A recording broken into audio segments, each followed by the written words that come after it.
Welcome back to Ultimate Talk here on Setanta Sports. And don't let us have all the fun. Get involved yourself. Send us an email or a text. Contact us at views@setanta.com or send us a text 60300. Start your message with the word views. Don't forget you'll be charged at a standard network rate.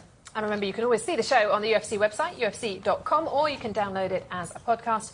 Just go to iTunes and follow the links for Ultimate Talk. Or, of course, you can go to setanta.com. Now to our competition to win a new PlayStation 3 or an Xbox 360. It's in connection with the new UFC game Undisputed, which is out at the end of May. These are the latest screenshots showing Chuck Liddell in action against Shogun Rua. Chuck faring rather better than he did in the Octagon. I didn't say that, by the way, Chuck. If you're watching, it's written on the screen. I'm just reading what I'm told. No, but we can put you in touch with the man who did write it. We want to know which two fighters would make up your fantasy fight from any time in UFC history. It's a fair bet, Chuck will feature in plenty of your matchups. Another man who might get a few suggestions is Anderson Silva. Again, these are screenshots from the game showing his victory over Thales Lathis in their middleweight title fight. Who would you put Silva in the Octagon with? Which man from history could have stopped the Spider? Your selections can be any weight and any time in history. So, what you need to do is use this email address, views@setanta.com. Send us your fantasy fight, so you can text them to 60300, 60300, start your message with the word views.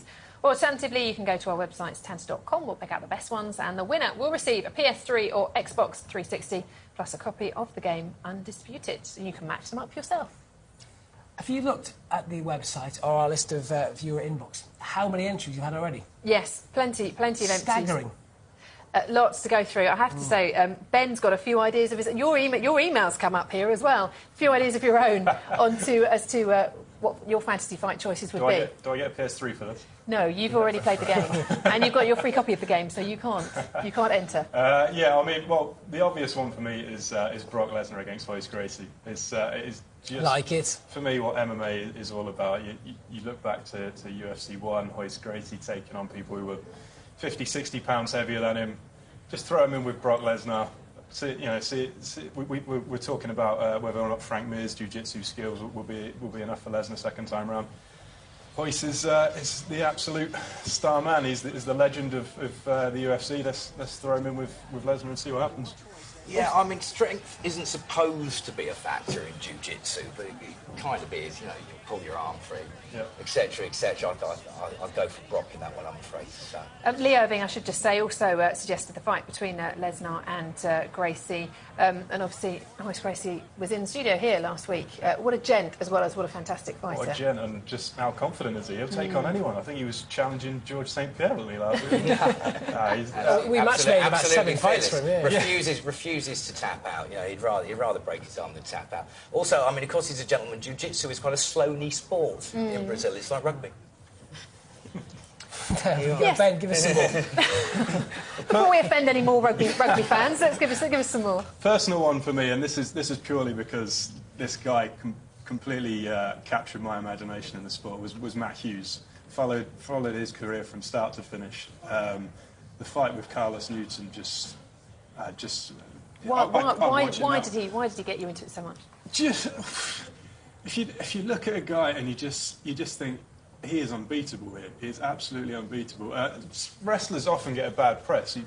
Quite often it's said that they make boring fights, but Matt Hughes was just absolutely gripping. As I say, the Newton finish when they both ended up unconscious was just incredible. So you would put Matt Hughes in with? Against Randy Couture. Again, I'm looking at... All American Clash. Again, I'm looking at just a moment that caught me, and the Tim Sylvia fight when he came out of retirement, dropped down the mic at 43 years of age or whatever, just absolutely blew me away. Throw those two in together, I think you've got a good fight. Steve, let's get in there, chuck in some... Once you start, you really cannot stop on this. And, I mean, I know the weights are all over the place, but they do this in Japan all the time. We don't really do it in the West because it's dangerous, frankly, to, like, outside, you know, mismatched peer-sized opponents fighting each other. But in Japan, they do it all the time. Miguel Torres versus BJ Penn. I think Miguel Torres in WC.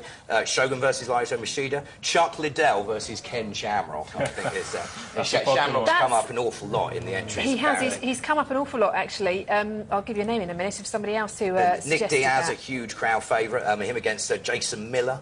There was one cracking suggestion of throwing Lesnar in with both Browning brothers. quite enjoyable. Yes, I thought that was a That'd be good one. Yeah, I think that'd be quite deserving, those two. Yeah, I think in terms of a current dream matchup, I mean, Clay Guida, a big lightweight against Paul Taylor, a small welterweight. You know, UFC 100. The two big sort of fight of the night winners. I said, the British ones we get most emails about at the moment seem to be Bisping and Hardy. So if they could match up at a weight division, would you want to see them take each other on? Hardy in maybe 6 months' time, not right now, perhaps. That's a bit of a hot potato you've thrown us. Too hot to answer? Yeah, you've thrown us there. Well, I mean, oh, blimey. I mean, Dan, incredibly skilled, but Mike, never underestimate Mike. I mean, Mike was fighting in major tournaments when, he was a pubescent. And the mental side of it, probably Mike's got it over Dan at the moment because he's just been doing it longer and he's been through enough fights to know, hasn't he? He certainly looks very confident on Ultimate Fighter at the moment. I mean, Mike's had a fantastic career. I mean, but Dan is a steely-eyed guy, Battle for confidence. Absolutely. I mean, he's trained out of the Shaolin Temple. He's done a lot of very character-building things in his life. OK, well, there are a few suggestions from the guys. Thanks to all of you who've sent entries in already. There have been hundreds posted already. Keep them coming. Views@setanta.com for your chance to win. Michael Bisping features in his fair share, but who would he be in your dream fight, or who would he fight in your dream fights? Time to get the thinking caps on. We'll pick our favourites and announce the winner over the next couple of weeks. Don't forget to include your name on the entries as well as contact details. The address, as always, views@setanta.com, or text us 60300. Start your message with the word views. Alternatively, go to our website, setanta.com. Right, with the big announcements we were telling you about, so much to look forward to in the next few months in the UFC, so who better to speak to than UFC President Dana White, who joins us on the line now. Dana, welcome to the programme once more. Thank you. Can we ask you first of all about Anderson Silva against Forrest Griffin? Was Silva's last fight against Leitis the motivation to put him in with Forrest? Yeah, I've obviously, Anderson Silva, I've been saying for years, I still believe it right now. He's the pound-for-pound best fighter in the world. I'm obviously not too thrilled with his last two performances, as is most of the world right now. So, to motivate this guy, I'm throwing him in there with Forrest Griffin, move him up to 205 pounds. I guarantee you Forrest Griffin's going to make a fight of it. Dana, simple question. Why haven't we seen the best of Anderson lately? I know this is obviously the way to try and drag a performance out, but what's gone wrong lately? I have no idea. I don't know if it's lack of motivation. I don't know if it's, he's making big money right now, if he's worried about, that going away. I don't know what the thing is. I actually flew out to Los Angeles and sat down with him right before I, announced the Forrest Griffin fight, and sat down with him and said, I want Old Anderson back. Where is he? I need him back. And, we had a good talk, and we'll see what happens. So was this fight partly his idea then, Dana? Yeah, listen, his attitude is, I'll fight anybody. I'll fight you. You bring whoever you want to bring, I'll fight him. Listen, I don't know why I'm not performing like I was the last 2.5 years, but I'll fight anybody in the world. So this is his chance, isn't it? Forrest Griffin's going to get the best out of him, if anyone is. I think so, and Forrest Griffin's excited about this fight. I think we all are, Dana. Plenty to look forward to over the coming months. Same card. BJ Penn against Kenny Florian. That's a fight that just makes you want to just fill your mouth with saliva. I mean, it just makes you salivate. I agree. This is a great fight. Kenny Florian came off season 1 of The Ultimate Fighter. How much he has improved and grown is unbelievable. He's so well-rounded, so talented, and actually, to be honest with you, I can't remember the last time that he went to a decision. This kid's been finishing everybody now for the last 2 years, and it's going to be a fun fight. But before that, obviously, Dana, you go to Germany for 99. The Brits will be well represented. Dan Hardy against Marcus Davis, Irish-American, is a fight fans over here are certainly looking forward to at the moment. How far away will the winner of that one, though, be from a title shot? That's a great fight. Dan Hardy is obviously an up-and-coming star for us. Kid's very charismatic. He's a great fighter. And taking on Marcus Davis, who, is from Bangor, Maine, here in the United States, but this kid feels like he's from the UK. He basically told us after the first time he fought in the UK, he loves it over there so much, loves the fans, loves everything about it. He didn't want to fight in the States anymore. He only wants to fight over there in the UK, Ireland. Both of these guys are great stand-up fighters. and have a lot on the line in this fight. Should be a great fight. Dana, with those two, we're talking very much about the future of this sport. Perhaps talking about the present, maybe the past. Chuck Liddell suffered a tough defeat against Shogun Rua. You know Chuck really well. Do you think we've seen the last of him in the octagon? Is it time, perhaps, for Chuck to say enough's enough?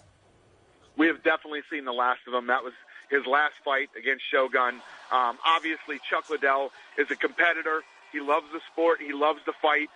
So this has been a really tough decision for him, and he was very confident that he was going to come out and win that fight. My thing with Chuck is obviously, like you said, Chuck Liddell is one of my best friends. I consider him a part of my family, and I love him, and I don't want to see him. I don't want to see him fight anymore. He has nothing else to prove. He's the most famous mixed martial artist on the planet. He's made more money than God. He's the champion. He doesn't have to fight anymore. He's got nothing else to prove. He's got nothing else to do other than he's a competitor and wants to fight.